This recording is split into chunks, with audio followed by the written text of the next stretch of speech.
उसको समझने की शक्ति हमारी बढ़ती रहे, ऐसी आप कृपा करें। इस भाव से गायत्री महामंत्र एक बार। ओम भूर्भुवः स्वः तत्सवितुर्वरेण्यं भर्गो देवस्य धीमहि धियो यो नः प्रचोदयात्। आज कक्षा क्रमांक 45 का विषय है इच्छा शक्ति का संयोजन कैसे करें। तो सबसे पहले इस विषय को, इसका अध्ययन, इसका वाचन करेंगे हमारे ओम नारायण भैया, और फिर इस पर हम लोग चर्चा करेंगे। जी भैया। जी, ये सभी को प्रणाम। परम पूज्य गुरुदेव वंदनीय माता व माँ गायत्री का संरक्षण व आशीर्वाद हम सभी साथियों को मिलता रहे, इसी मंगल कामना के साथ वाचन प्रारंभ कर रहे हैं। आज की कक्षा का शीर्षक है इच्छा शक्ति का संयोजन कैसे करें। आधुनिक प्रगतिशीलता का प्रतिपादन है कि मनुष्य की उत्कंठा, अभिलाषा, इच्छा जिस दिशा में जितनी प्रबल होगी, उसे उतना ही उस क्षेत्र में आगे बढ़ने का अवसर मिलेगा। बुद्धि काम करेगी, योजना बनेगी, साधन जुटेंगे और सहयोगी मिलेंगे। फलतः जो चाहा गया है उसके अनुरूप बानिक बनता चला जाएगा। प्रवाह चल पड़ने पर मंजिल तक पहुंचने में सुविधा होती है। सफलता प्राप्त होने की परिस्थितियां निकट आती जाती हैं। ऐसी ढेरों पुस्तकें इन दिनों छपी हैं जिसमें इच्छा शक्ति का महत्व और महात्म्य उदाहरणों समेत विस्तार पूर्वक बताया गया है। भौतिक क्षेत्र में जिनने भी जिस प्रकार की भी उन्नति की है, उनके पास आरंभ से इच्छित प्रसंग की जानकारी तथा सुविधा भले ही न रही हो, पर उत्कंठा ने कदम उठाए तो प्रतिकूलताएं अनुकूलता में बदलती चली गई। अपने स्वभाव के अन्य सहचर भी मिल जाते हैं, उन्हें भी मिले और मिलजुल कर खोजने तथा करने में मार्ग और भी अधिक सरल हो गया। आवश्यक नहीं कि सभी महत्वाकांक्षी अपनी कामनाएं पूरी कर ही लेते हों, पर इतना आवश्यक है कि अंतर की अकुलाहट रास्ता वहां भी बना लेती है, जहां वह आरंभ में रुका हुआ प्रतीत होता था। इच्छा शक्ति को मानवीय अंतराल की ऊर्जा माना गया है। उसके कारण शक्ति मिलती है, गर्मी आती है और हलचल मचती है। यह उत्तेजना निरर्थक नहीं जाती, कुछ न कुछ कर ही गुजरती है। इस प्रतिपादन के पक्ष में अनेक प्रमाण प्रस्तुत किए जाते हैं। ढूंढने पर वे अपने इर्द गिर्द ही ढेरों मिल जाते हैं। अस्तु कथन, प्रतिपादन और प्रोत्साहन में अभिलाषी लोगों को इसकी स्वीकृति में आपत्ति भी नहीं होती। यहाँ एक नया प्रश्न उत्पन्न होता है कि महत्वाकांक्षा की दिशा धारा क्या हो। आमतौर से लोग विलास, वैभव और बड़प्पन प्रदर्शन के आकांक्षी पाए जाते हैं। मन की जैसी बनावट है और बहुजनों को जैसा करते देखा जाता है, उसी का अनुकरण करने की अपनी भी इच्छा होती है। दूसरों को समृद्ध संपन्न देखकर अपना भी मन चलता है कि ऐसा ही सुयोग अपने को भी क्यों न मिले। परामर्शदाता मिल जाने पर भी अधिकांश ऐसे होते हैं जो सरल शुभेच्छा से प्रेरित होकर ऐसे ही परामर्श देते हैं, जिनसे सुखी समृद्ध होने तथा बड़ा आदमी कहलाने का श्रेय मिले। आवेश धीमी गति से चलता है, तब तक तो न्याय, विवेक और औचित्य का अंकुश बना रहता है और उसी सीमा तक उत्कर्ष की इच्छा की जाती है, जहाँ तक अन्याय अपनाने और अपराध करने का अवसर न आए, पर बांध महत्वाकांक्षाओं के प्रबल होते ही दरारें देने रिसने लगता है। रिसने लगता है। एक स्थिति वैसी भी आती है कि मर्यादाओं और वर्जनाओं का बांध पूरी तरह टूट जाता है और दुष्टता, भ्रष्टता अपनाने में कोई संकोच नहीं लगता। बड़प्पन मिलता रहे किंतु साथ ही बदनामी होती रहे, घृणा, तिरस्कार की वर्षा होती रहे, तो जो आनंद शीलता में सोचा गया था, वह घटने और मिटने लगता है। बड़प्पन की अनुभूति बदनामी से हल्की नहीं होती, भारी ही पड़ती है। आमतौर से कामना धन, वैभव, बड़प्पन और प्रदर्शन की होती है। इन्हें उपार्जित करके मनुष्य सोचता है कि वह असंख्यों से ऊंचा हो गया। लोग इसे प्रबल पुरुषार्थ और चातुर्य कौशल का प्रतिफल मानेंगे और सौभाग्यशाली भी कहेंगे। पर देखा गया है कि वैसा होता नहीं। मित्र, पड़ोसियों और संबंधियों में से हर एक के सामने अपनी-अपनी समस्याएँ हैं। उनका मन पूरी तरह उन्हीं के सुलझाने में रहता है। दूसरों की ओर रास्ता चलते नज़र नज़र ही डाली जाती रहती है।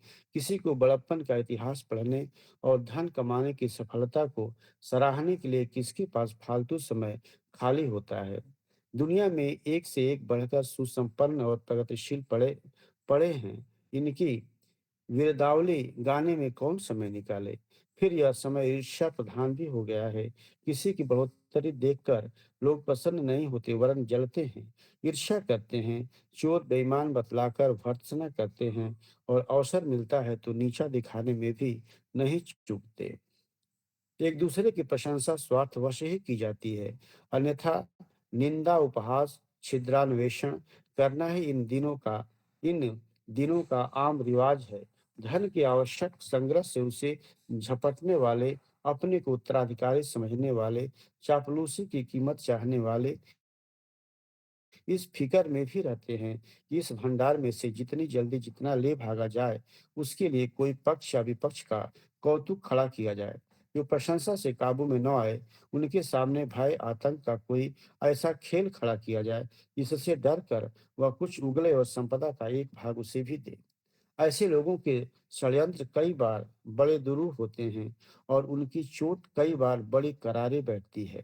संपन्नता, बड़प्पन और वाहवाही लूटने की ललक में ये खराबी यह भी है कि वह जितना परिश्रम कराती, जितना कुचक्र रचाती है, उसका एक छोटा अंश भी अपने निज के काम नहीं आता। जमाखोरी का अधिकांश अपव्यय में उड़ जाता है। चमचे, चापलूस बेबिना मूल्य से नहीं खरीदे जाते। वे हर घड़ी कुछ चाहते हैं। आड़े वक़्त पर तो अपनी तथाकथित वफ़ादारी की पूरी कीमत वसूल लेते हैं। इस प्रकार की समस्याओं में से कुछ तो उनकी बुनी हुई या खड़ी की हुई ही होती हैं। जो पैसा पूरी ईमानदारी और मेहनत से कमाया जाता है, उसी का सदुपयोग भी बन पड़ता है। अन्यथा उसमें से अधिकांश अपव्यय में चला जाता है। ठाट-बाट खड़ा करना कम खर्चीला नहीं है। बातूनी मित्रों को साथ रखना हो और उनके मुँह प्रशंसाएँ सुननी हो, तो इसकी कीमत चुकाने में भी निरंतर उनका मुँह मीठा करना पड़ता है। बड़प्पन लूटने के लिए अपव्यय आवश्यक है। यह अपव्यय दुर्व्यसनों और कुकर्मों में ही होता है। मुक्त हस्त से लूटने वालों को असंयम जन्य अनेकों आदि व्याधियां होती हैं। पेट खराब होने से लेकर अनिद्रा जैसे अनेकों रोग घेरते हैं और दवा दारू में, महंगी परिचर्या में ढेरों खर्च हो जाता है। नशेबाजी, व्यभिचार, यारबासी, आवारागर्दी जैसे दुर्व्यसन उस फालतू कमाई का अधिकांश अपव्यय करा देते हैं, जो भड़काई गई महत्वाकांक्षाओं की पूर्ति के लिए छल बलपूर्वक इकट्ठा किया गया था। महत्वाकांक्षाओं का चालू अर्थ अधिकाधिक मात्रा में धन, वैभव समेटना और लोगों पर अमीरी की चतुरता की छाप डालना है। इस उद्देश्य की पूर्ति के लिए समय, श्रम, बुद्धि बल, मनोबल को दांव पर लगाना पड़ता है। इतना ही नहीं, नीति मर्यादा तक को तिलांजलि देनी पड़ती है। इतना कर गुजरने में जिंदगी खपा देने पर भी लेखा-जोखा लेने पर प्रतीत होता है कि पल्ले कुछ नहीं पड़ा। जो कमाया गया था, उसे मसखरे उड़ा ले गए। महत्वाकांक्षाओं की सही दिशा वह है, जिसमें आत्मगौरव बढ़ाने और लोक मंगल के लिए कुछ कर गुजरने की उमंग उठती है। संसार में अगणित ऐसे महापुरुष हुए हैं, जिनकी चरित्र निष्ठा और सेवा भावना चिरकाल तक असंख्यों के लिए अभिनंदनीय और अनुकरणीय बनी रही है। सेवा और सुधार के लिए सदा ही मांग रहती है। पिछड़ों को उठाने और भटकों को राह पर लाने की आवश्यकता हर समय, हर क्षेत्र में अनुभव की जाती है। इस संदर्भ में अवांछनीयताओं से जूझना और सदाशयता के लिए पथ प्रशस्त करना पड़ता है। यह सब तो करना ही होता है, दूसरों को भी उसी राह पर चलने के लिए एड़ी-चोटी का पसीना एक करना पड़ता है। यह उसी से बन पड़ेगा जो अपनी व्यक्तिगत आकांक्षाएँ एवं आवश्यकताएँ कम रखे। स्वल्प संतोषी बनकर सादा जीवन उच्च विचार की कार्य पद्धति अपनाए। आदर्शवादी व्यक्ति भूखे नंगे नहीं रहते, वे हरामखोरी नहीं करते, इसलिए यह भी ध्यान रखना पड़ता है कि अपनी आवश्यकता कम रखें। वस्तुतः इतनी कम हो कि यदि उन्हें काम चलाऊ कसौटी पर कसकर जमा संग्रहित किया जाए, तो उन्हें कुछ ही घंटे के परिश्रम से कमाया जा सकता है। यदि उत्तराधिकारियों के लिए मुफ्त का ब्याज उपहार में देना नहीं है, तो वह भी काम चलाऊ मात्रा में सरलतापूर्वक संग्रह किया जा सकता है। संतोषी वृत्ति धारण करने पर साधारण गुजारा भी निर्वाह तथा सम्मान के लिए पर्याप्त हो सकता है। इसके उपरांत जो समय, श्रम, चिंतन एवं कौशल बच जाता है, उन्हें उन उन कार्यों में लगाया जा सकता है, जिनसे जीवन की सफलता का आधार बन सके। शरीर को विलास चाहिए, मन को वैभव से प्रसन्नता होती है, पर अपनी आत्मसत्ता तो शरीर से भिन्न है। साथ ही काया काया ठिकाना भी नहीं कि वह कितने समय साथ देगी। शरीर छूट जाने के उपरांत तो बड़प्पन और गरीबी का गुणगान या उपेक्षा का कोई महत्व तो नहीं रह जाता। जो व्यक्ति इस जन्म में राजा है, वही कर्मवश गधा या कुम्हार बन जाता है। जो इस परिवर्तन के बाद पूर्व जन्म के राजा की ख्याति उसके लिए किस काम आई? आत्मा के र आत्मा की अमरता का सिद्धांत यदि स्वीकारा जाए और शरीरों को वस्त्र बदलने की तरह आए दिन का झंझट माना जाए, तो फिर ख्याति की महत्वाकांक्षा बहुत ही छोटी, घटिया और अस्थायी वस्तु रह जाती है। वह सामयिक भी है, अस्थिर और क्षणिक भी। जब पूर्व जन्मों के यश अपयश इन दिनों हमारे किसी काम नहीं आते, उस निंदा प्रशंसा का आज कोई प्रभाव नहीं रहा, तो इस जन्म में हो रही निंदा प्रशंसा का शरीर बदल जाने पर कोई प्रभाव न रहेगा। जब आज हमें पूर्व जन्मों की ख्याति कुख्याति का कोई असर अपने ऊपर नहीं है, तो भविष्य में उसके बने रहने की क्या आशा की जाए। बदलते क्षणों की तरह शरीरों के धारण करने और उतारने का सिलसिला भी चलता ही रहता है। यश अपयश शरीरों तक सीमित है। यह सोचते हुए वाहवाही लूटने, शान बखारने, शेखी दिखाने, प्रशंसा सुनने के लिए ओछे हथकंडे अपनाना दूरदर्शिता नहीं है। मिथ्या प्रदर्शन तो रंगमंचों के नटनियां भी कर लेते हैं। वे क्षण भर के लिए राजा, मंत्री, तपस्वी, भिखारी कुछ भी बन जाते हैं। पर प्रदर्शन समाप्त होते ही अपने सादे कपड़े पहन लेते हैं और सादे कर्मचारी की तरह रहते हैं। इच्छा शक्ति का नियोजन और प्रगति का मूल्यांकन भौतिक वैभव के संपादन या लोगों को बीच बड़े कहलाने के लिए नहीं करना चाहिए, वरन यदि विवेक जागे तो विचारणा और साहसिकता और ऐसे उद्देश्य के लिए किया जाना चाहिए जिन्हें तुच्छ, अस्थायी एवं बचकाने बुद्धि का चुनाव न कहा जाए। हाँ भैया, समाप्त हो गया। जी भैया, बहुत-बहुत धन्यवाद। जी, प्रणाम, सभी को प्रणाम। गुरुदेव की लेखनी इतनी सशक्त है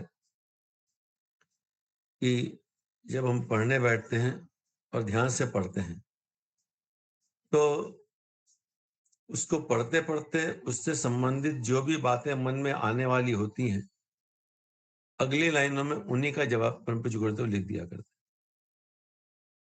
यह लेख सामान्य व्यक्तियों के लिए नहीं लिखा गया, मुझे ऐसा लगता है। क्योंकि सामान्य व्यक्ति तो अपनी इच्छा को समझ ही नहीं पाता। वो तो कामनाओं में भटकता रहता है। इच्छा बहुत डिफाइंड होती है, कामना डिफाइंड नहीं होती। बहुत सारी कामनाएँ बनी रहती। तो ये बात उनसे कही जा रही है, जिनका मन वैसे तो ये वाङ्मय चूँकि चेतन, अचेतन, सुपर चेतन मन का जो वाङ्मय है, ये मन के विज्ञान के संबंध में ही लिखा गया है। यानी कि हम कह सकते हैं कि मनोमय कोश की स्थिति में जो आ रहे हैं, आ गए हैं या आना चाहते हैं, उनके लिए मूलतः लिखा गया है। तो पिछले कई लेखों में कई बातें मन की चंचलता के संबंध में लिखने के बाद इस लेख का संकलन जो यहाँ पे किया गया है, वो ये है कि अब हमें ये तो पता चल गया कि अ, इच्छा एक महत्वपूर्ण चीज़ है, पर उसका सुनियोजन कैसे करें? यही साधक की वृत्ति है। साधक की वृत्ति यही है कि उसके पास जितने भी संसाधन हैं, उनका सही उपयोग करना। जब हम क्लास 11 में पढ़ रहे थे, तो हमारे एक पुस्तक थी बिज़नेस ऑर्गेनाइजेशन मैनेजमेंट की, और उसमें मैनेजमेंट की एक बहुत सुंदर भाषा लिखी थी कि best utilisation of your resource is called management. Man, money, material 3 ही हमारे रिसोर्स हैं, और उनका जो बेस्ट यूटिलाइजेशन कर लेता है, वही मैनेजमेंट की बात है। तो इच्छा शक्तियों का सुनियोजन हम कैसे करें? ये मैनेजमेंट, आंतरिक मैनेजमेंट की बात यहाँ कही जाती है, वो भौतिक मैनेजमेंट की बात। तो इसका आरंभ भी भौतिकता से गुरुदेव करते हैं, और वो कहते हैं कि जिस भी दिशा में आगे बढ़ने की जितनी हमारी इच्छा प्रबल होगी, इच्छाएं जितनी ज्यादा बढ़ेंगी, उतना ही उस क्षेत्र में बुद्धि काम करेगी, योजना बनेगी, काम होगा, सहयोगी जुड़ते जाएंगे, सफलताएं असफलताएं आएंगी, धीरे धीरे उसके संबंधित लोगों का एक समूह सजता जाएगा, प्रवाह चल पड़ेगा, और ये प्रवाह मंजिल तक पहुंचाने में बड़ा सुविधाजनक हमारे लिए बनता चला जाता है। और अगर इसमें कुछ गड़बड़ न की जाए, तो सफलता प्राप्त होने की परिस्थितियां भी निकट आती चली जाती। इस तथ्य पर वो हम सब जानते हैं, इसमें कोई इससे हम मना नहीं कर सकते, भौतिक जगत में यही होता है। पर कई बार ये भी हुआ कि परिस्थितियां अनुकूल न हो, तो भी आंतरिक उमंग इतनी ज्यादा थी कि उस उमंग के बल पर लोगों ने कदम बढ़ाए, और प्रतिकूलताएं अनुकूलताओं में बदलती चली गई। और जितने भी महापुरुषों का इतिहास पढ़ते हैं, उनमें यही देखते हैं कि किसी की भी परिस्थितियां अनुकूल नहीं, सब प्रतिकूल परिस्थितियों को अपनी इच्छा शक्ति से अपने अनुकूल बनाते चले गए। लेकिन मान लीजिए कि कोई भी उत्कंठा जगी, तो वहां ये इसके आगे लिखते हैं कि आवश्यक नहीं कि सभी महत्वाकांक्षी अपनी कामनाएं पूरी कर लेते हो। सब, ये तो लिखा है कि प्रतिकूलता अनुकूलता में बदल जाती है, लेकिन जरूरी नहीं कि सबकी ऐसा हो। लेकिन अगर ऐसा न भी हो, तो भी कुछ रास्ता तो उसके आगे बन ही जाता है। इसीलिए इच्छा शक्ति को मानवीय अंतराल का ऊर्जा माना गया, ये कहते हैं, आंतरिक ऊर्जा के माध्यम से। और ये ऊर्जा कभी भी निरर्थक नहीं जाती। यह हो सकता है कि अपेक्षित हमें लाभ न मिले जितना हमने अपेक्षा किया हो, लेकिन नुकसान भी नहीं होता है, कुछ ना कुछ उसके साथ में मिलता चले जाता है। लेकिन प्रश्न जो बड़ा है वो ये है कि ये महत्वाकांक्षा की दिशा कौन सी, किस दिशा में इस महत्वाकांक्षा रह जाए। यहां से अध्यात्म शुरू होता है। भौतिकवाद की अगर हमारी इच्छा का है, तो कोई बुरा नहीं है, वो भी ठीक है, एक आवश्यकता उसकी भी है, उसको करें। लेकिन जिनकी बात उनके लिए नहीं कही जा रही, अगली बातें उनके लिए हैं जिन्होंने कि अपना रास्ता अध्यात्म का चुना है। तो ये प्रश्न है कि कौन सी दिशा धारा हो। तो जनरली हमारे आसपास जैसा परिवेश होता है, जैसे लोग होते हैं, उन्हीं के अनुकरण करने की हमारी एक सहज वृत्ति होती है। अनुकरण करना बहुत आसान है, किसी का भी अनुकरण किया जा सकता है। लेकिन अनुकरणीय बनना एक अलग बात होती है। अनुकरणीय कुछ लोग बन सकते हैं, एक व्यक्ति अनुकरणीय बन जाता है, तो उसके पीछे बहुत लोग उसका अनुकरण करने लगते हैं।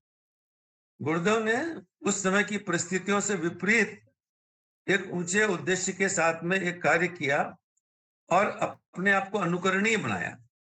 वो अनुकरणीय बने, तो हम आप सब उनका अनुकरण कर रहे हैं। वैसे ही कुछ भी अंशों में अगर हम अनुकरणीय बन जाते हैं, तो कल हमारा परिवार, हमारा समाज, हमारा राष्ट्र, ये हमारा अनुकरण करने लगते हैं। अनुकरण करना बहुत आसान होता है, क्योंकि आसपास का हमारा परिवेश जैसा है, वो यही है भौतिक समृद्धि का है। तो ऐसे ही परामर्शदाता भी हमें मिल जाते हैं। अरे भाई इस काम को करो, धन कमाओ, यश कमाओ, दुनिया में नाम कमाओ।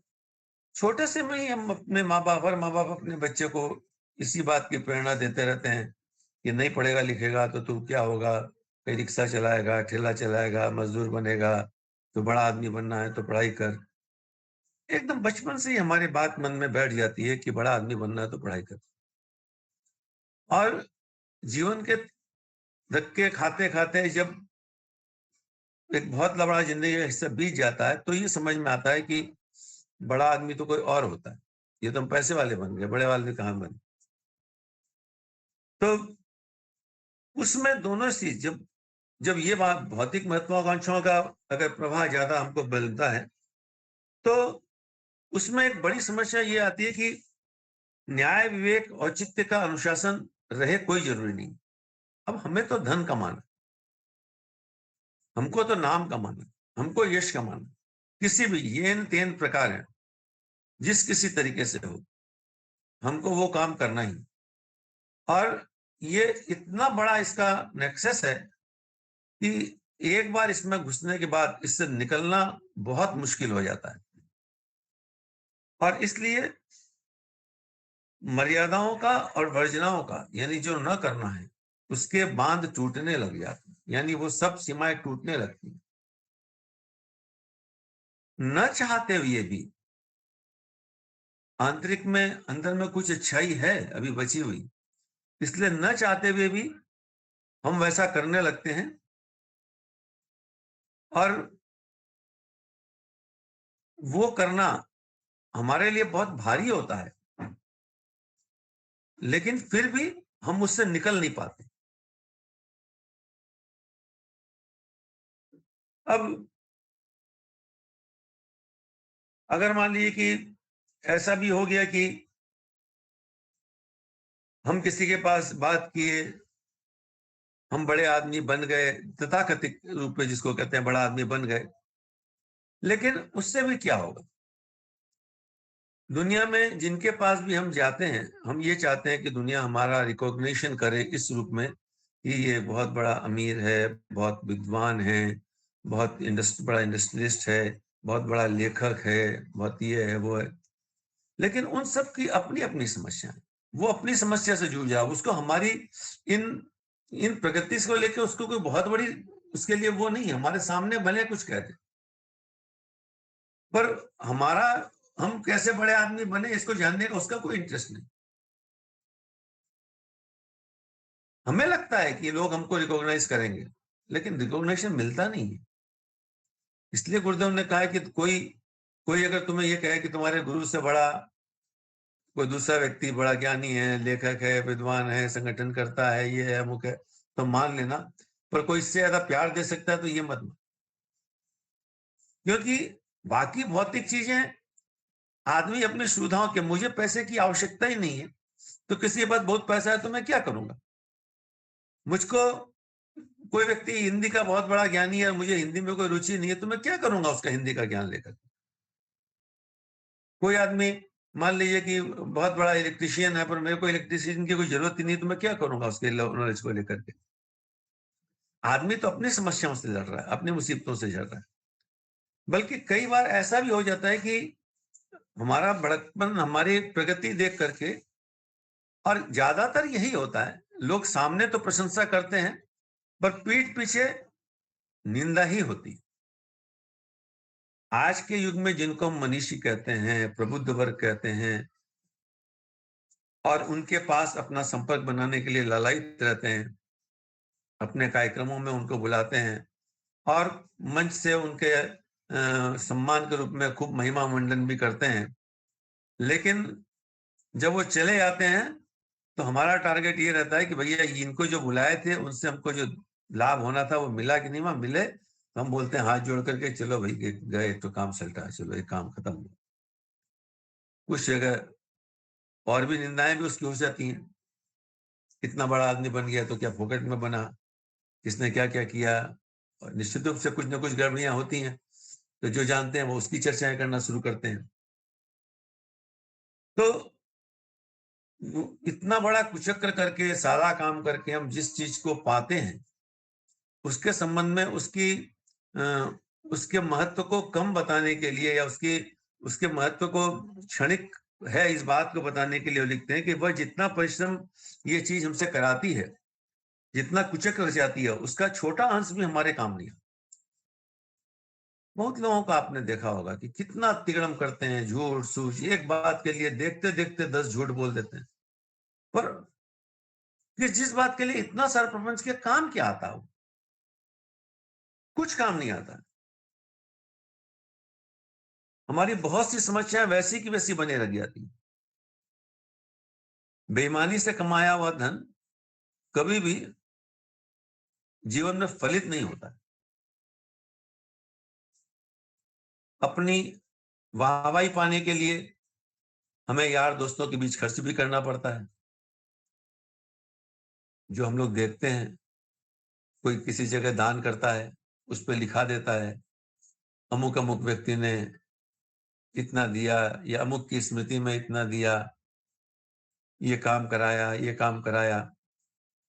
कितना उनको उसके ऊपर खर्च करना पड़ता है एक नाम कमाने के लिए। जबकि अगर कोई व्यक्ति, गुरुदेव ने क्या खर्च किया नाम कमाने के लिए, उन्होंने जो किया जीवन में, उनका यशोगान ढेरों दूर तक चलता रहेगा। हरिश्चंद्र ने अपना सब कुछ दान दे दिया, अपना सब कुछ समाप्त कर दिया और उनका यशोगान आज तक चलते आ रहा है। वह कोई किसी शमशान घाट में इसलिए दान नहीं दिए थे कि देखो राजा हरिश्चंद्र का दिया हुआ है शमशान घाट का दान, ऐसा नहीं है। तो ये सारा का सारा अपव्यय आवश्यक है, क्योंकि ये बहुत क्षणिक है। जीवन में ये सारी चीजें बहुत क्षणिक है। गुरुदेव अंत में ये कहते हैं कि अगर आत्मा की अमरता का सिद्धांत समझ में आ जाए और ये पता चल जाए कि आत्मा और शरीर अलग है, तो हमें ये समझ में आ जाए कि हम जितना बड़ा प्रपंच रच रहे थे वो तो सब इस शरीर के लिए था। शरीर गया, काम खत्म। पर आत्मा के साथ गया क्या? आत्मा के साथ उसका कुछ जस जाएगा? आत्मा के साथ तो केवल पवित्रता जाएगी, भावनात्मक उदारता जाएगी। इसके लिए आवश्यक है कि हम अपनी महत्वाकांक्षाओं को सही दिशा दें। महत्वाकांक्षा तो हो हमारे पास, आगे बढ़ने की इच्छा तो हो, और उसका डायरेक्शन सही डायरेक्शन में हो। हम आत्मगौरव बढ़ाने और लोक मंगल के लिए कुछ करने की उमंग हमारे अंदर पहुंचते थे। भगत सिंह कुछ कमाए थोड़ा ना थे भौतिक जगत में, लेकिन राष्ट्र के लिए समर्पित होने का जो जज्बा उनमें था, उसके कारण आज जब तक भारत का इतिहास रहेगा तब तक इन महापुरुषों का नाम उसमें लिखा जाता रहेगा। जबकि इन्होंने कोई भौतिक संपत्तियां अर्जित नहीं करी, लेकिन आत्मगौरव बढ़ाने लायक काम की। अपने कार्यों पर हमारी इतनी पैरी नजर होनी चाहिए कि कोई काम ऐसा ना हो जिसमें कि हमको आत्महीनता अनुभव। आत्महंता बहुत बड़ा अपराध है। आत्महत्या को अपराध माना जाता है। आत्महत्या हम आज जिस भाषा में कहते हैं वो शरीर को समाप्त करने को आत्महत्या कहते हैं, जबकि शब्द ये कहता है आत्महत्या मतलब अपनी आत्मा का हत्या करना। आत्मा की हत्या करना मतलब सिद्धांतों मर्यादाओं को तोड़कर अवांछनीयता को स्वीकार करना। कोई व्यक्ति बहुत बुरा होता है तो कहते हैं ना, अरे उसकी तो आत्मा ही मर गई। वो तो जीवित खड़ा है पर कहते हैं उसकी आत्मा ही मर गई। तो हमको महत्वाकांक्षी बनना तो है, पर सही डायरेक्शन में बने, जिसमें कि कुछ अपनी आत्मा का उत्थान हो सके। बाकी सारा का सारा उत्थान शरीर का है। हमने बहुत कुछ दान दिया, बहुत दान दिया किया, लेकिन ये हो सकता है, श्रेया जी अपना हाँ ठीक, पर यह हो सकता है कि उस दान के बदले में अगला जीवन हमें एक पशु की योनि में मिल जाए, हम एक कुत्ते बन जाए और किसी अमीर की बढ़िया ऐसी करोड़ों की गाड़ी में हम घूमते फिरें। दान दिया है, दान का लाभ ले सकते हैं, लेकिन मनुष्य योनि मिले कोई जरूरी नहीं है उसके लिए। वो किसी और जगह भी वो सुख प्राप्त किया जा सकता है। तो ये हमको समझना चाहिए कि आत्मसत्ता शरीर से भिन्न है। गुरुदेव अंत में हमें इस जगह लेके आना चाहते हैं, क्योंकि ये बात वो उनसे करना चाह रहे हैं जो कि अपने मन की इच्छा शक्ति को उपयोग करके अध्यात्म की दिशा में, अपने आप को जानने की दिशा में, अपने परिश्रम की दिशा में आगे बढ़ना चाहते हैं। उनके साथ ये बात कहते हैं कि शरीर हमारा बदलता चला जाता है। आज हम ये हैं, कल शरीर बदल जाएगा, किसी और स्थिति में आ जाएँगे। आज हमारी निंदा हो रही है, कल कहीं अपयश है, कहीं हमारी यश होने लगेगा। आज यश हो रहा है, कहीं कल अपयश होना लगेगा। तो ये तो बहुत छोटा-सा, अगर हमारे साथ ये है कि हम न तो अपने पूर्व को जानते हैं, न भविष्य हमारी जानकारी में है। केवल ये जीवन की कुछ स्मृतियाँ हमारे दिमाग में हैं, उतना ही हमको अपने स्मृति पटल पे रहता है। इसलिए हम उसी के परिप्रेक्ष्य में देखते हैं। लेकिन अगर हम कोई अपने पूर्व का और आगे का पता चल जाए, तो फिर हमारे लिए कुछ भी गलत करना बहुत मुश्किल होता चला जाएगा। लेकिन भगवान ने वो व्यवस्था नहीं रखी। वो व्यवस्था नहीं रखी कि विचार के रूप में, सिद्धांत के रूप में बात बता दी कि ऐसा होता है, तुम इसको समझो और आगे बढ़ो। तो वो ये कहते हैं कि इच्छा शक्ति का महत्व हम समझ गए। इसको निम्नगामी कामों में भी इसका उपयोग किया जा सकता है और उच्च स्तरीय कामों में भी इसका उपयोग किया जा सकता है। निम्नगामी कामों में करेंगे तो क्षणिक लाभ होगा, जिसको हम लाभ समझते हैं वैसा हो सकता है, नहीं भी हो सकता है, और होगा भी तो वो स्थायी नहीं होगा। लेकिन अगर यदि विवेक जगे, तो विचारणा और साहसिकता और ऐसे उद्देश्य के लिए किया जाना चाहिए जिसे तुच्छ, अस्थायी और बचकानी बुद्धि का चुनाव न कहा जाए। अब ये कौन-सी स्थितियाँ हैं? ये हमको आपको समझनी है कि ये हमारी सोच जो तुच्छ है, ये हमारी महत्वाकांक्षाएँ अस्थायी हैं, या बचकानी बुद्धि की हैं। अगर हमें लगता है, तो अच्छी बात, नहीं लगता है, तो कोई बात नहीं, इसी में रमते-भमते रहें, कोई बात नहीं। फिर ये लेख हमारे लिए नहीं। जी भैया, तो इस विषय को हम लोग आगे रखें, इस चीज़ के लिए हम लोग चर्चा के लिए आगे बढ़ें बात। तो इस संबंध में किसी की भी कोई अपने, क्योंकि ये एक ऐसी चीज़ है कि हम सबके इसमें बहुत सारे अनुभव होंगे, तो अपने अनुभव हम लोग सब शेयर करें। धन्यवाद। जी भाई साहब बहुत-बहुत धन्यवाद। इसको जो है इस लेख को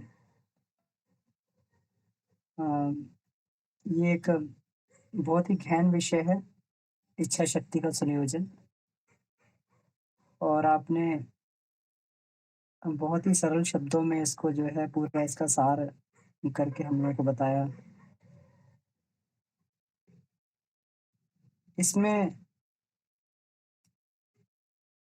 एक महत्वपूर्ण बात जो बड़ी सामान्य बात है, सामान्य लगती है कि इच्छा एक शक्ति होती है और वही हमारे अंतःकरण की ऊर्जा भी है। उससे गर्मी आती है, उत्तेजना आती है और वह कुछ न कुछ कर गुज़रती है।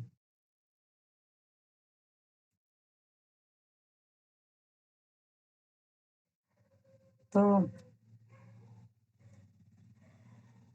क्योंकि शक्ति है तो नष्ट तो होती नहीं है और ये मुझे लगता है मौलिक रूप से सभी प्राणियों में इच्छा शक्ति होती है।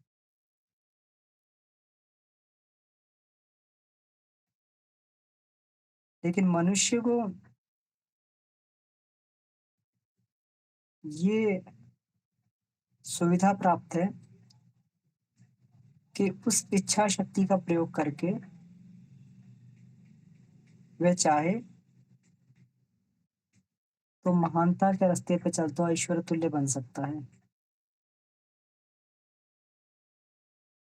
बाकी सारे प्राणियों की इच्छाएँ होती हैं, वो एक सीमित दिशा में ही पूरी हो सकती हैं। जो प्रकृति ने उनके लिए बंधन रखे हैं, उनके लिए सीमाएँ रखी हैं, उन सीमित दिशाओं में भी अपनी इच्छा को पूरा कर सकते हैं।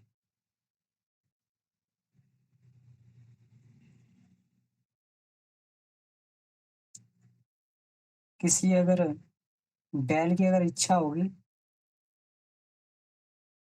तो बहुत अधिक इच्छा को पूरा करने के लिए क्या खाएगा? बहुत कुछ अच्छा खाने का मन करेगा और अच्छा खा लेगा। जो भी उस समय जो है उसको मिल रहा है, क्योंकि उसका जीवन तो उसी में ही है, उतने बीच में ही है, आहार में, निद्रा, भय और मैथुन में। और ये भी इच्छाएँ उसकी बड़ी सीमित ही परिधि में पूरी हो पा रही हैं। लेकिन मनुष्य एक ऐसा है कि वो इतनी बड़ी इच्छा कर सकता है, भगवान बनने की इच्छा भी कर सकता है। और उस दिशा में अब अगर अपनी महत्वाकांक्षा को, तो इच्छा का जो उपयोग है महत्वाकांक्षा के द्वारा ही किया जाता है। अब महत्वाकांक्षाएँ व्यक्ति की किसी प्रकार की भी हो सकती हैं। वो महत्वाकांक्षाएँ जैसे भाई साहब ने अभी बताया कि भौतिक संसाधनों को जमा करके और अपना बड़प्पन दिखाने की भी हो सकती हैं, जिसमें आगे चल के घाटा ही घाटा रहता है। जैसे गुरुदेव ने भी कहा कि इतना इसमें भौतिक संसाधनों के बल पर बड़प्पन दिखाने के लिए इतना व्यक्ति को जद्दोजहद, इतना प्रयास करना पड़ता है। अपने आस-पास चापलूसों की फ़ौज इकट्ठी करनी पड़ती है। और वो भी चापलूस जो है, अपनी चापलूसी की कीमत माँगते हैं। हर क्षण व्यक्ति को उसमें ये करना पड़ता है, तत्पर रहना पड़ता है, उनका मूल्य चुकाने के लिए। और अंत में भी जो है उसके हाथ में घाटा ही घाटा रहता है। सब कुछ देने के बाद में भी जो उसने जमाखोरी भी की हुई है, जो उसने भौतिक संसाधन इकट्ठे किए हुए हैं, तो वो केवल और केवल आदि व्याधियों को आमंत्रित करने में ही खर्च हो जाते हैं। व्यसनों को आमंत्रित करने में ही खर्च हो जाते हैं। तो अंत में बड़प्पन की महत्वाकांक्षा, भौतिक संसाधनों के बल पर बड़प्पन की महत्वाकांक्षा, ये घाटे का ही सौदा रहती है। और इसी महत्वाकांक्षा को अगर महानता की दिशा में मोड़ दिया जाए, तो व्यक्ति फिर अपने जीवन में कुछ से कुछ बन सकता है।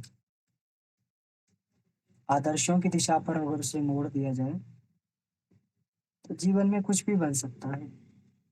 गुरुदेव ने अपनी महत्वाकांक्षाओं को आदर्श की दिशा में ही मोड़ दिया। उन्होंने अपने गुरु से, अपने भगवान से, उन्होंने कहा मैं तो खाली होकर बैठा हुआ हूँ। मेरे मेरे अंदर कोई मेरी योजना नहीं है, कोई मेरा प्लान नहीं है। क्योंकि मेरी जितनी आवश्यकता है तो बहुत ही थोड़े श्रम से, स्वल्प श्रम से पूरी हो रही है। मेरा अपना तो कोई बहुत ज़्यादा खर्चा है नहीं, ना मेरी अपनी कोई महत्वाकांक्षा है। आपका कोई प्रोग्राम हो, आपका कोई कार्यक्रम हो, आपकी कोई योजना तो आप बताइए, मैं तैयार हूँ पूरा करने के लिए। और यह वही व्यक्ति कह सकता है जिसने संसार के भौतिक संसाधनों के कुचक्र से अपने आप को बचाकर, अपने संसाधनों को बचाकर रखा है। वही व्यक्ति ईश्वर को कह सकता है कि मेरे पास आपको देने के लिए कुछ है। नहीं तो जैसे भाई साहब ने बताया कि सामान्य मनुष्य के लिए नहीं है। सामान्य मनुष्य तो केवल माँगने में व्यस्त, उसकी अपनी नहीं पूरी हो पाती। कितना भी वैभव उसको मिल जाए, कितना भी इंद्र का वैभव और कुबेर का खजाना उसको मिल जाए, तब भी वो जो है हमेशा याचक ही बना रहता है। देने की स्थिति तो कुछ ही एक व्यक्तियों की होती है, और उन्हीं व्यक्तियों की होती है जो कर्तव्य धर्म को सर्वोपरि रखकर संयम के मार्ग पर चलते हुए, अपने लिए कम से कम खर्च करते हुए और अधिक से अधिक बचा के रखते हैं। यही मुझे लगता है महानता के पथ पर आगे बढ़ने की पहली कसौटी है, पहला सोपान है। कि व्यक्ति संयम से रहना सीखे, क्योंकि संयम से व्यक्ति रहेगा तभी अपनी महत्वाकांक्षा को वो एक आदर्श की तरफ मोड़ सकता है। अगर उसके पास कुछ कुछ बचे, क्योंकि आदर्श तो केवल और केवल यही माँगते हैं। आदर्श समय माँगते हैं, प्रतिभा माँगता है। आदर्श के लिए व्यक्ति को कीमत चुकानी पड़ती है। आदर्श का वर्ण करने के लिए व्यक्ति को कीमत चुकानी पड़ती है, और वही व्यक्ति कर सकता है जिसके पास में ये सारे संसाधन मौजूद हों, जिसने अपनी सारी आकांक्षा को समेट के और उस महानता के रास्ते पर निछावर करने के लिए तैयार कर रखा हो। तो ये जो गुरुदेव इसमें ये कहते हैं कि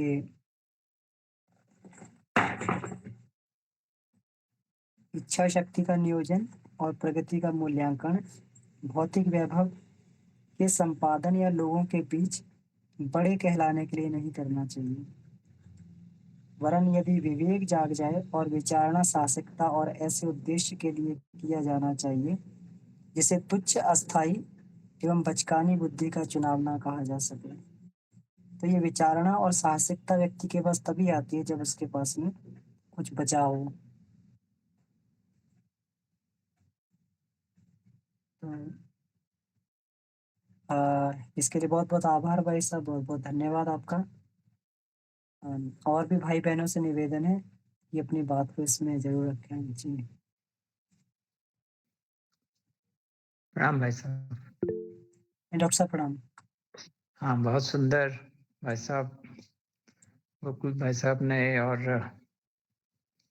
आज का वाचन करके हमारे ओम भाई साहब ने और आपने फिर इसके बारे में इच्छा शक्ति और सुनियोजन के बारे में बताया। पिछले 3-4 जो हमारे जो कक्षाएं हुई हैं इस पे, इन सभी में एक क्वेश्चन मेरे दिमाग में उठता है भाई साहब कि उसका आंसर मुझे नहीं मिल पा रहा है। हर स्टेज पे जैसे बचपन है, फिर युवावस्था है, फिर घर गृहस्थी में आदमी आता है, फिर अपने वानप्रस्थ स्टेज होती है, फिर सन्यास की तरफ बढ़ता है। मेरा ये मानना है कि हर स्टेज पर आदमी का लक्ष्य कुछ और होता है, उसकी सफलताएं असफलताएं और उसका प्रसन्नता अप्रसन्नता, ये उसी अनुसार हर स्टेज पर अलग अलग होती हैं। अब इसके लिए है कि कैसे हम कह सकें कि उसका सुनियोजन वो कैसे कर रहा है। जैसे हमारा कोई बच्चा है, स्टूडेंट है, उसका लक्ष्य क्या है, वो क्या बनना चाहता है, कहाँ पर उसको सफलता असफलता दिखती है, कौन कौन सी जगह पर उसको उसकी इच्छाएं पूरी होंगी नहीं होंगी, और उसको अपनी इच्छा शक्ति को सुनियोजित कैसे करे।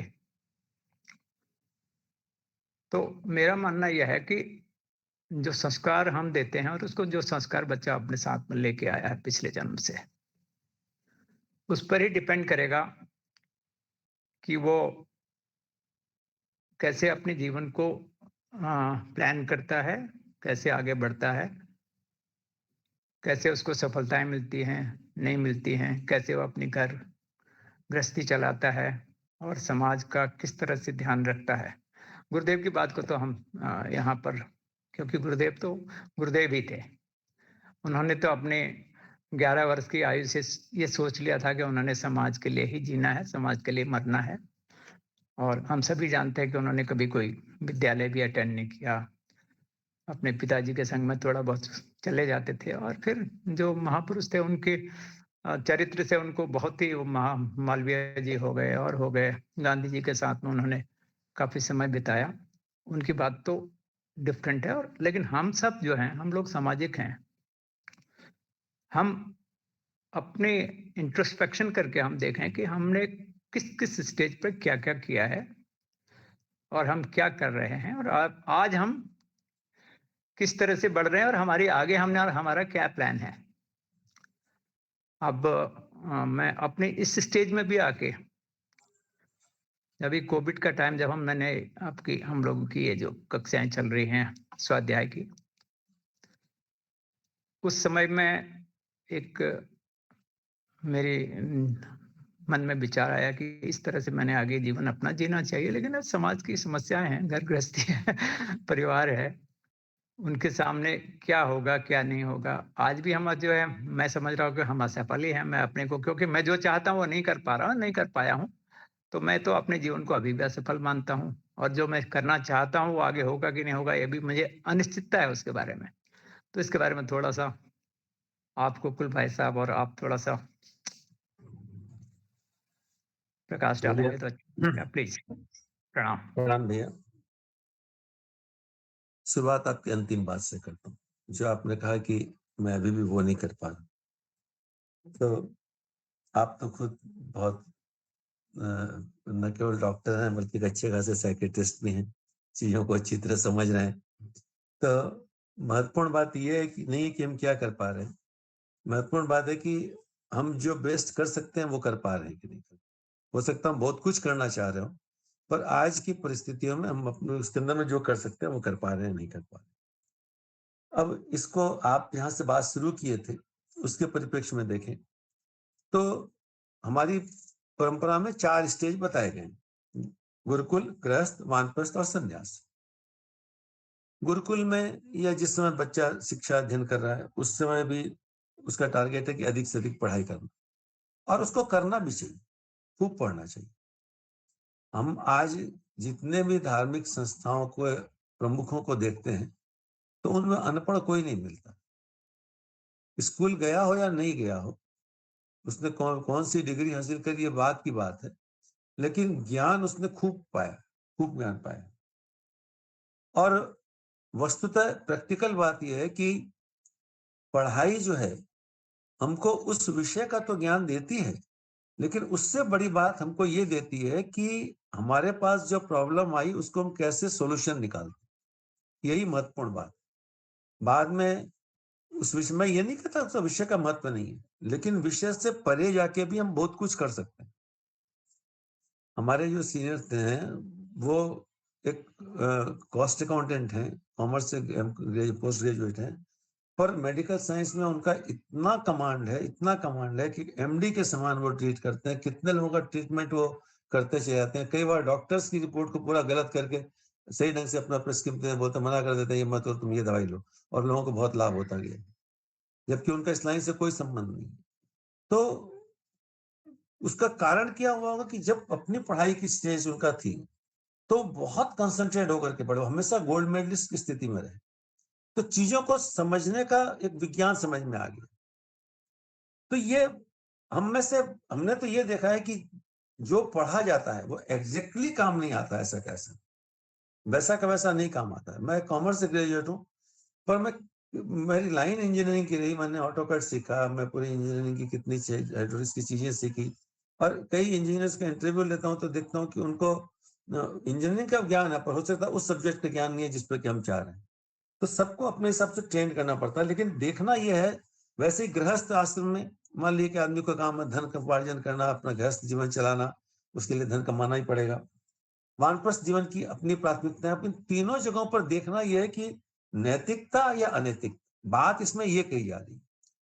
हमको पढ़ने से या भौतिक कमाई करने से कोई आपत्ति नहीं है, पर वो नैतिक अगर होगी तो उसका प्रभाव अलग होगा, वो अनैतिक होगी तो उसका प्रभाव अलग होगा।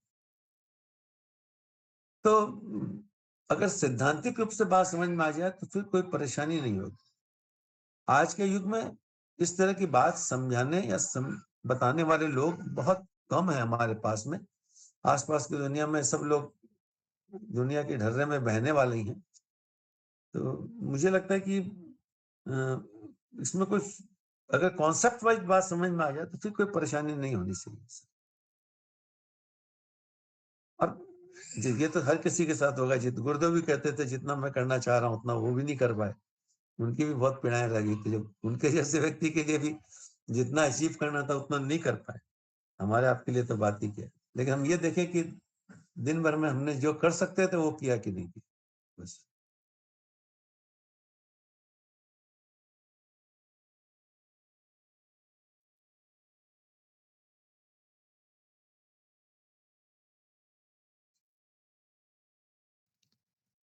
ठीक है भाई साहब, और लोग भी जी चर्चा में भाग लें। बहुत बहुत धन्यवाद, प्रणाम। प्रणाम। जी विनायक जी, आपका भी हैंड रेस। जी भैया, प्रणाम प्रणाम सभी को। भैया, आपकी ही विवेचना हो रही थी, तो उस पे एक आपने मेंशन किया एक शब्द, जैसे इच्छा, कामना। तो कामना शब्द का भी प्रयोग किया, तो मेरा एक मतलब पहले भी रहा है, विचार आ रहा है, पर वो क्लियर नहीं हुआ मुझे लगता है। तो मेरा प्रश्न था एक, कि जब इच्छा की रूपरेखा या प्रतिमूर्ति दिमाग में बनती है तो एक अच्छी बनती है, और कामना शब्द जब आता है दिमाग में, पता नहीं है मूल में अंतर क्या है, पर कामना शब्द जब आता है तो एक अलग प्रतिमूर्ति बनती है, नेगेटिव टाइप। तो मुझे जानना था, इच्छा और कामना में अंतर क्या है? मतलब इच्छा को शक्ति बोलते हैं, इच्छा शक्ति, बट कामना को हम शक्ति नहीं कहते। जी, इस पे। जी भैया, इसको हम लोग मैं आपको थोड़ा सा इकोनॉमिक्स की एक डिफिनेशन के रूप में बताना चाहूंगा कि यहाँ जिस इच्छा शक्ति की बात कही जा रही है, इकोनॉमिक्स में पूरी इकोनॉमिक्स जो है सप्लाई और डिमांड के सिद्धांत पे काम करती है, और प्राइस का सेटिंग सप्लाई और डिमांड के ऊपर ही डिपेंड करता है। तो इकोनॉमिक्स के बेसिक में ये पढ़ाया जाता है कि डिमांड और डिजायर में एक अंतर। डिजायर तो किसी की कुछ भी हो सकती है, पर डिमांड तब होगी जबकि वो उसको पूरी कर सके। जैसे मान लीजिए कि मेरी ये डिजायर हो सकती है, मेरी इच्छा, कामना, अब आप शब्द अपने अपने हिसाब से कुछ भी यूज कर लीजिए, सिद्धांत समझ लीजिए। मेरी इच्छा या कामना कुछ हो सकती है कि मेरे पास मैं एक BMW हो, मेरे पास में एक मेरा एक बड़ी गाड़ी हो, एक मेरा आलीशान बंगला हो, लेकिन मैं उसका एफोर्ड नहीं कर सकता, उतने खरीदने लायक मेरे पास पैसे नहीं। तो मेरी इच्छा तो है, मेरी डिजायर तो है वो, पर वो मेरी डिमांड नहीं कहलाई जाएगी। इस समय गाड़ी की कितनी मांग है, उस मांग में मेरी इच्छा नहीं जोड़ी जा सकती। मांग वही है, ए Dzire which is backed by your purchasing power is called demand. तो इच्छाएं तो बहुत हो सकती हैं, पर जिनको आप पूरी कर सकते हैं, करने लायक हमारी अंदर में क्षमता, संकल्प शक्ति, हमारी दृढ़ इच्छा शक्ति जो हो, उसकी बात हो रही है कि वो जो हमारी इच्छा है उसका सुनियोजन कैसे हो सके। तो और जहां तक कामना वाली बात है, तो ईश्वर को पाने की भी कामना हो सकती है। ये तो शब्द को वो शब्द पहली बार हमारे पास जब आया तो किसके परिप्रेक्ष्य में आया, उस आधार से कई बार दिमाग में एक सेटिंग बैठ जाती। तो ये शब्दों में ना अटक करके उसके भाव पे जाए। निश्चित रूप से कामनाएं, चूंकि काम शब्द से जुड़ करके कामनाएं बनी हैं, इसलिए लौकिक जीवन की कामनाओं के, लौकिक जीवन के पदार्थ की इच्छाओं के लिए कामना शब्द का प्रयोग आता है, और भाव जगत की जो इच्छाएं हैं उसके लिए भावना शब्द का प्रयोग आता है। कामना का भावना में परिवर्तन, वासना का, इन सब का उच्च स्तरीय आदर्शों में परिवर्तन हो जाना, यही बात है इसके अंदर। तो शब्द हम अपने हिसाब से यूज कर लें, उसमें कोई बड़ी बात नहीं, सिद्धांत समझ में आ जाना चाहिए। जी जी भाई, ठीक।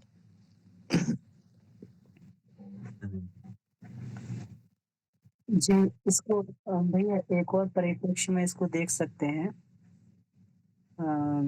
जैसे हम लोग ये कहें कि पिछले स्वाध्याय में हम लोगों ने पढ़ा था, पिछले स्वाध्याय में, कि कल्पना और विचार में जो है फर्क होता है। कल्पना मन में अनेक उठती हैं, लेकिन विचार नहीं बनता है। जिस कल्पना को बुद्धि परिमार्जित कर देती है, वो परिमार्जन होकर विचार बनता है फिर, और विचार के अनुसार कर्म बनते हैं। तो इस तरीके से हम लोग ये भी देख सकते हैं, कामनाएं जो है मन के तल पे उठती हैं। कभी भी जो है हम लोग जैसे ये कहते हैं कि मनोकामना बोलते हैं, मनो इच्छा नहीं बोलते कभी भी। मन में इच्छाएं नहीं पैदा होती, मन में कामनाएं पैदा होती हैं हमेशा, और ये होती रहती हैं। जैसे मन में जो कल्पनाएं पैदा होती हैं, ऐसे मन में कामनाएं पैदा होती हैं, होती रहती हैं। जो हमारा ये वाला जो इसको बोला जाता है मूलाधार वाला जो पार्ट है जिसको हम लोग वो बोलते हैं जिसको हम यहाँ बोलते हैं जहाँ पे हमारी काम शक्ति निवास करती है। अब आपने कहा कि जैसे कामना शब्द हम लोग ये कहते थे कि नकारात्मक विचार मन में आता है। वो क्यों आता है? क्योंकि काम शब्द को अभी तक हमने नकारात्मक शब्द में ही देखा है। काम की केवल हमने एक नकारात्मक परिभाषा को ही देखा है। लेकिन काम को अपने यहाँ जो है परम पुरुषार्थ में भी बोला गया, धर्म, अर्थ, काम और मोक्ष बोला गया है वहाँ पर। तो ये कामना पैदा होने वाला जो स्थान है, जो मूलाधार है, यहाँ से जब तरंगे निकलती हैं व्यक्ति के, तो ये कामनाएँ, इच्छाएँ ये यहाँ से कामनाएँ पैदा होती रहती हैं। और उस कामना को व्यक्ति जब अपनी बुद्धि के द्वारा परिमार्जित कर लेता है, हर कोई कामना का जो है पूरा नहीं किया जा सकता। ये तो उठती रहेंगी यहाँ से कामना, जैसे भाई साहब ने बोला, हर इच्छा को पूरी नहीं कर सकते, हर इच्छा को डिमांड नहीं बनाया जा सकता। तो ऐसे ही हर एक कामना को जो हम पूरा नहीं कर सकते, उसको बुद्धि के द्वारा परिमार्जित करेगा तब इच्छा बनेगा। इसीलिए इच्छा को शक्ति बोला गया है। और कहते हैं ये मेरे हृदय से इच्छा है ना? तो कामना को मन से जोड़ते हैं और इच्छा को हृदय से जोड़ देते हैं, क्योंकि जो भावना वाला क्षेत्र होता है इससे ऊपर होता है। मन वाले क्षेत्र से भावना वाला क्षेत्र ऊपर होता है और इसका अतिक्रमण करता है हमेशा। ये बिल्कुल परिमार्जित होके ये कामना है, जैसे भाई साहब ने बोला कामना को भावना में बदलना, कामना को इतना परिमार्जित करो कि उसको जो है इतना ये करके और मंथन करके फिर वो जो है उसमें भावना में बदलता है। और जब कोई चीज़ भाव में बदल जाती है, तो फिर फिर जो है पूरे के पूरे चाहे मन हो, चाहे हमारा बुद्धि हो, सबको उसका अनुसरण करना पड़ता है। सबको उसके अनुसार चलना पड़ता है। तो इस परिप्रेक्ष्य में भी इसको एक तरीके से देखा जा सकता है भैया जी। तो इसीलिए काम को हम जो है हमेशा विकृत स्वरूप में देखते हैं। काम अगर ये हमारे अंदर से उमंग उठनी बंद हो जाए, ये कामना ही धीरे-धीरे आगे उमंग और उत्साह में बदलती हैं। जिसके अंदर कामना पैदा नहीं होंगी, उसको उत्साह नहीं आएगा कभी भी, उसका उत्साह मर जाएगा। और जिसके अंदर काम बहुत ज़बरदस्त होगा, तो वो अपने काम को दिशा देके जो है उसको मोड़ के और उसको शक्ति में बदल देगा, ज्ञान में बदल देगा उसको। उसको जो है अपने कला में बदल देगा, किसी में बदल देगा।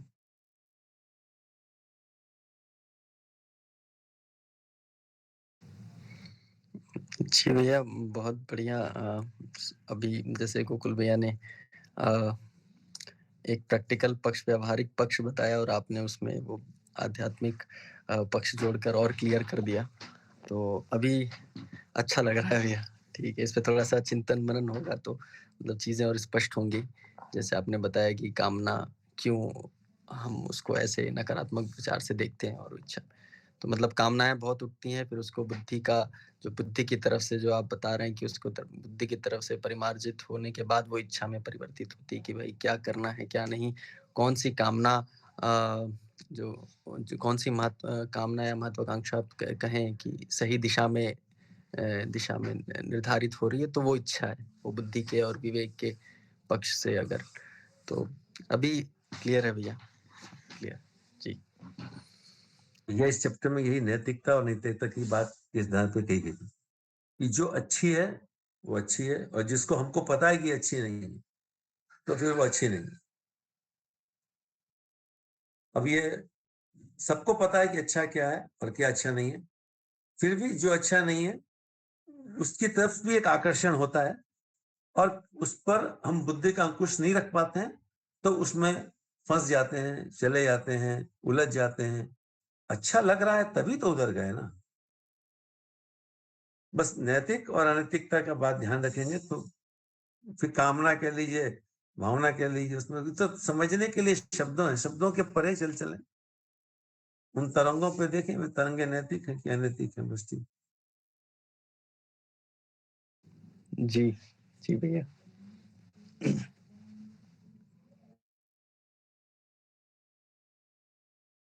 पति पत्नी का सहवास बुरा नहीं कहा जाएगा, लेकिन अगर कोई जाकर किसी वैश्यालय में जाए तो बुरा कहा जाएगा। नैतिकता और अनैतिकता की केवल बात है।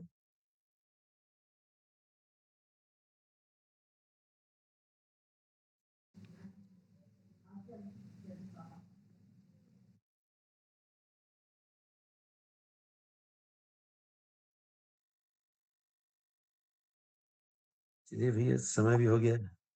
जी, जी भाई साहब। तो आज के लिए स्वाध्याय के लिए बहुत-बहुत आभार, बहुत धन्यवाद आपको और सभी को बहुत-बहुत आभार। तो हम लोग जो है इसी के साथ में कक्षा को समाप्त कर सकते हैं। जी भैया, तो निवेदन है कि शांति पाठ के साथ में आप कृपया इस कक्षा को आइए समापन भैया, करें। परम पूज्य गुरुदेव वंदनीय माता जी, गायत्री माता, दादा गुरु को स्मरण करें, ऋषियों को स्मरण करें और उनसे ये प्रार्थना करें कि आपके परोक्ष मार्गदर्शन में प्रत्यक्ष रूप से हम सब इस स्वाध्याय चर्चा में बैठे, चिंतन किए, मनन किए। इसमें से जो हमारे लिए आवश्यक और श्रेष्ठ हो, वो हमारे विचारों में स्थिर हो, हम उसको अपने जीवन में धारण कर सकें और अपने जीवन को श्रेष्ठता की ओर बढ़ा सकें। ऐसी आप प्रार्थना करें। इस सारे विचार मंथन को उन्हीं के श्री चरणों में समर्पित करते हुए शांति पाठ करें। ओम शांति शांति